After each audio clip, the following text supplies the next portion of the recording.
Assalamualaikum warahmatullahi wabarakatuh, teman-teman. Video ini mumpung lagi rame, yang lagi viral, bayar, bayar, bayar. Jadi buat yang belum tahu, saya juga sebenarnya bukan sengaja tahu, ya nggak sengaja tahu. Saya punya teori ya. Saya tuh jarang buka sosial media teman-teman.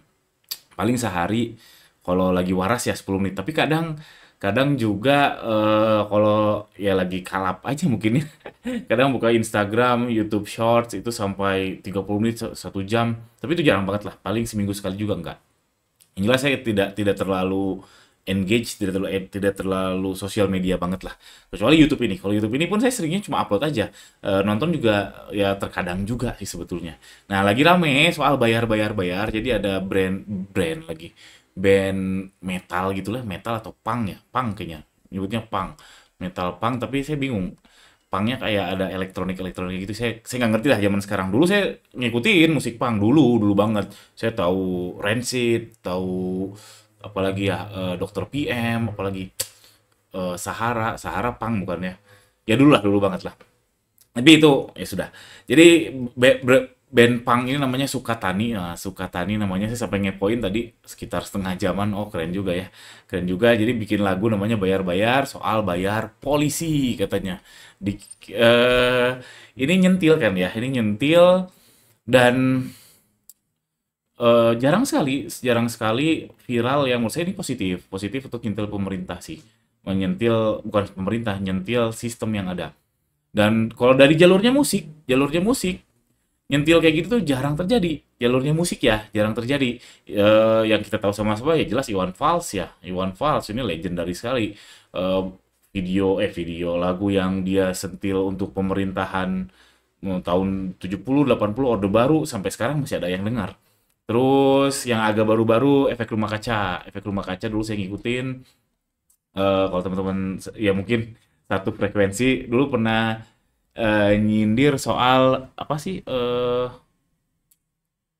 diracun di udara apa, siapa, Munir mau berangkat. Ini seingat saya pernah baca-baca lah, googling Munir mau berangkat kuliah.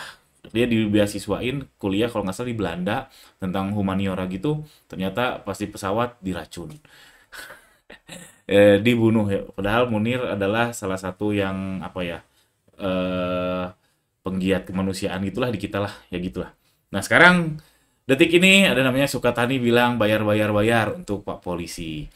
Ya, ini sebetulnya hal yang umum ya, kita semua juga tahu bahwa kalau ada apa-apa tuh bayar polisi. Saya pribadi pun ini cerita lagi ya, tahun 2022 saya sampai bikin blognya ya. Tahun 2022 nih, lupa perpanjang SIM.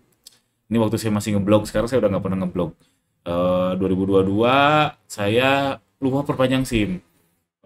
Jadi di hari itu pas saya ingat, aduh lupa perpanjang. Pas saya mau perpanjang SIM nggak bisa, harus bikin ulang. Waduh, harus bikin ulang. Harus bikin ulang kan repot ya. Oke, idealisme saya kala itu, oke saya nggak akan nyogok. Padahal setiap saya datang ke sana selalu ditawarin pas mau masuk gerbang, mau kemana, mau dibantu nggak? Nah, apalagi kalau bukan itu untuk nyogok atau nembak bikin SIM. Oke, enggak. Saya dalam hati saya, enggak, saya mau jalur resmi. Berhasil tuh saya. Berhasil sampai apa ya? Sampai tes praktek. Jadi ada dua ya, tes simulator sama tiga tes quiz ya, tes tertulis atau quiz sama simulator. Simulator. Simulator sama terakhir praktek. Saya sampai tes praktek nyerah, nyerah. Tes quiz gampang lah, itu cuma rambu-rambu, gampang lah pokoknya, itu gampang banget, sehari juga beres. Lalu masuk ke tes simulator, ini susah, asli susah. Ini kayak main game. Ih, ngeri. Saya ini kalau nggak salah sampai 1 bulan. Berarti kan satu minggu sekali saya ke kantor polisi, sekitar 4 kali lah. 4 kali, alhamdulillah berhasil. Saya sampai download aplikasinya untuk belajar simulator SIM-nya, mobil sama motor. Saya rasa di jalanan nggak gitu-gitu amat. Saya kira simulator paling susah, karena kan praktek ya sehari-hari saya naik motor, sehari-hari saya naik mobil. Praktek saya kira gampang lah. Ternyata prakteknya luar biasa susah. Buat saya luar biasa susah. Jadi kalau motor tuh harus bikin apa, ada rambu-rambunya gitu, terus jalannya ke 8 kayak gini. Bayangin. Aslinya kita di jalan kayak gitu nggak? Gila, gila. Kalau mobil ada parkir mundur, parkir paralel gitulah. Ini waktu saya tes ya. Ada parkir paralel gitu harus 1 kali. Gila. Aslinya kan di lapangan kan nggak gitu ya. Aslinya di lapangan kan ada pak ogahnya, ada tukang parkirnya. Kita nggak sekalipun nggak masalah. Mau 10 kali maju mundur nggak masalah. Tapi tes prakteknya kita saya parkir paralel harus mundur 1 kali beres.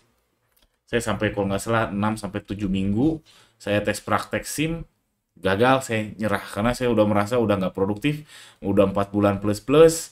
Saya mencoba menjaga idealisme saya tanpa nyogok, akhirnya ujungnya saya nyogok juga karena udah hampir 3 bulan saya bolak balik bolak balik kantor polisi hanya untuk SIM, mempertahankan idealisme saya. Ya walau halam ya, ini saya nggak bicara masalah dosa atau apa ya. Yang jelas saya juga bayar polisi untuk bikin SIM. Jadi bayar polisi itu real. Nah, balikin ke konteks bisnis. Jadi itu intermezzo aja lah. Jadi ini per video ini dibuat ini H-21 dari Lebaran, teman-teman. H-21 dari Lebaran, kita harus bayar. Jadi gak tahu ini uploadnya kayaknya besok deh. Ya ingat harus bayar. Di akhir bulan ini yang harus dibayar ini kasus saya ya, mungkin banget berbeda. Gaji. Gaji jelas ya pas lebaran, pas akhir bulan jelas. THR-nya di akhir bulan, teman-teman, bukan di awal bulan. Lalu kalau saya ada hutang murabahah. Jadi saya udah jalan 3 tahun, 4 tahun kayaknya. 4 tahun ini setiap mau lebaran saya selalu murabahah. Selalu pinjam uang untuk beli bahan baku. Saya ada hutang murabahah yang harus dibayar. Lalu baru tahun ini, lebaran panen raya tahun ini saya serius dropship. Jadi ada supplier dropship yang harus saya bayar juga. Jadi harus bayar. Setidaknya 4 ini yang di luar operation ya. Di luar operation kayak iklan, terus kayak ya pulsa dan sebagainya, itu di luar ini. Itu gaji, THR, hutang murabahah sama supplier dropship. Nah, ini H-21 saya udah mulai nyicil, bayar. Nyicilnya gimana? Misalkan gaji oke, save misalkan 2 juta per hari, ini untuk gaji jangan diganggu-gugat. THR, oh ini belum. THR belum. Hutang murabahah saya sudah mulai nyicil, misalkan oke, ada cash flow masuk sekarang segini, misalkan 5 juta, oke 5 juta saya bayar dulu, saya mulai nyicil. Lalu supply dropship juga udah saya cicilin, saya tagih-tagihin, mana nih tagihannya saya mau bayar dan seterusnya. Jadi biar nggak berat, harus dicicil. Karena nanti ya, saya inginnya sih pas lebaran saya tenang, nggak ada hutang, THR terbayarkan, gaji terbayarkan, pengennya gitu.